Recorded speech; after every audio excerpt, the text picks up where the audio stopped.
The United States Provisional Government commemorates the 4th of July, 2021, by paying tribute to the founders of the United States who declared independence from the British Empire, signing the Declaration of Independence on this day in 1776.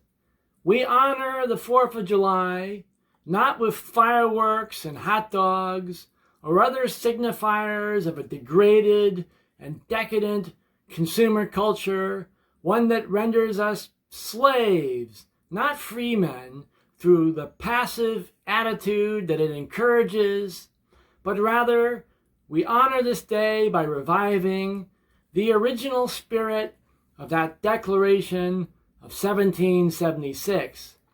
We hereby declare that the United States and the citizens of our precious earth are from today independent from the dark forces of techno-tyranny, biofascism, and private equity, totalitarian rule that have created an invisible empire whose dark armies hide behind news reports of COVID-19 outbreaks, building collapses, domestic terrorism, and other sophisticated cloaks meant to divide and to confuse our citizens.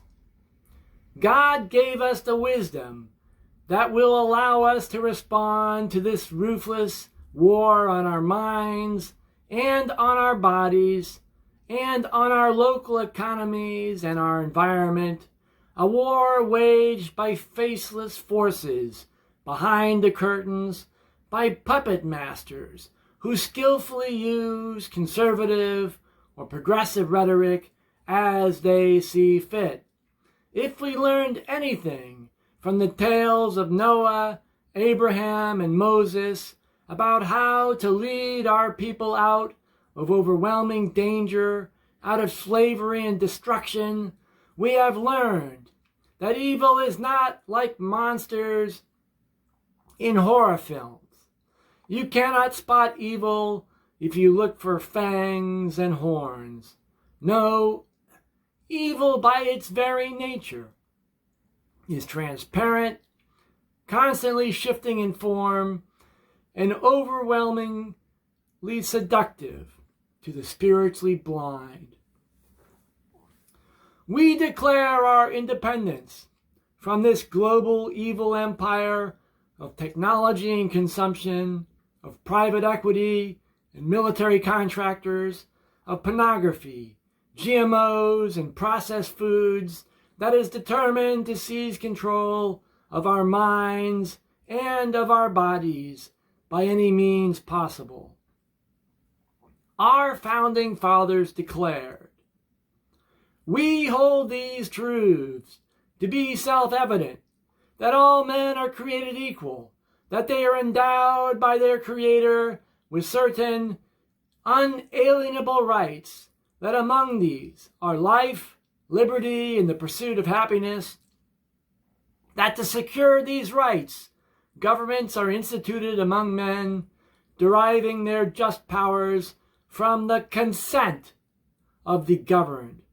But when a long train of abuses and usurpations, pursuing invariably the same object, evinces a design to reduce them under absolute despotism, it is their right, it is their duty to throw off such government and to provide new guards for their future security. We will provide precisely new guards for the future security of our children and our grandchildren.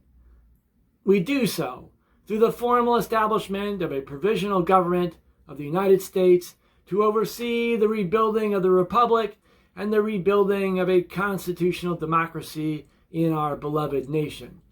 We follow in the footsteps of the leader of the anti-slavery movement, Frederick Douglass, as we fight this new war against global slavery. Douglass declared, "This struggle may be a moral one, or it may be a physical one. and it may be both moral and physical, but it must be a struggle. Power concedes nothing without a demand. It never will, it never did, and it never will. Find out just what any people will quietly submit to, and you have found out the exact measure of injustice and wrong which will be imposed upon them, and will continue till they are resisted with either words or blows or with both. The limits of tyrants are prescribed by the endurance of those whom they oppress. Douglass, born a slave, had the creativity and the mindfulness to avoid throwing the Declaration of Independence and the Constitution in the trash just because some of its signers and authors practiced slavery. Douglass argued correctly that the Declaration of Independence and the Constitution avoid mentioning slavery and hold up a higher ideal than its signers were capable of. He showed tremendous respect for the writings of Thomas Jefferson on freedom and on liberty as Frederick Douglass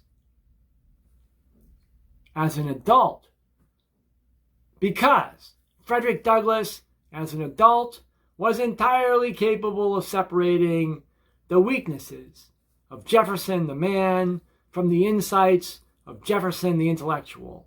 Our Declaration of Independence draws inspiration from both that original Declaration of Independence of 1776 and from the Declaration of Independence for slaves made in various forms between John Brown's Provisional Constitution of May 10th, 1858, and the passing of the 13th Amendment on January 31st, 1865.